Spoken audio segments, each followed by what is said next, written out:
আগামী শিক্ষাবর্ষ থেকে উচ্চ মাধ্যমিকের ৪৭টি বিষয়ের পাঠ্যক্রম পরিবর্তনের পরিকল্পনা করেছে উচ্চ মাধ্যমিক শিক্ষা সংসদ। এই বিষয়ে প্রকাশিত খবরটি আপনাদের সঙ্গে শেয়ার করব। আনন্দবাজার পত্রিকায় প্রকাশিত হয়েছে পাঠ্যক্রম পরিবর্তনের এই খবরটি। আগামী শিক্ষাবর্ষ থেকে উচ্চ মাধ্যমিকের ৪৭টি বিষয়ের পাঠ্যক্রম পরিবর্তনের পরিকল্পনা করেছে উচ্চ মাধ্যমিক শিক্ষা সংসদ। সংসদ সভাপতি চিরঞ্জীব ভট্টাচার্য জানিয়েছেন, পরিবর্তনের কাজ শেষ হলে বিকাশ ভবনে প্রস্তাব পাঠানো হবে।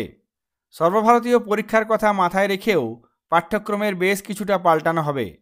প্রতিটি বিষয়ের জন্য বিশেষজ্ঞ কমিটি তৈরি করা হয়েছে। উচ্চ মাধ্যমিক সংসদ সভাপতির দাবি, শুধু বিজ্ঞান নয়, সমস্ত শাখাতেই পাঠ্যক্রমের বেশ কিছু পরিবর্তন আসছে। আগামী শিক্ষাবর্ষ থেকে উচ্চ মাধ্যমিকের সেমিস্টার পদ্ধতিতে পরীক্ষা আয়োজনেরও পরিকল্পনা রয়েছে। সুতরাং এই খবরের প্রকাশিত খবর থেকে বোঝাই যাচ্ছে যে আগামী শিক্ষাবর্ষ থেকে উচ্চ মাধ্যমিকের বেশ কিছু পরিবর্তন আসছে। পরিবর্তন আসছে ৪৭টি বিষয়ের পাঠ্যক্রমে, পরিবর্তন আসছে পরীক্ষা পদ্ধতিতে। খবরের কাগজে প্রকাশিত এই খবরটি আপনাদের সঙ্গে শেয়ার করলাম। সকালে ভালো থাকবেন, সুস্থ থাকবেন। ধন্যবাদ।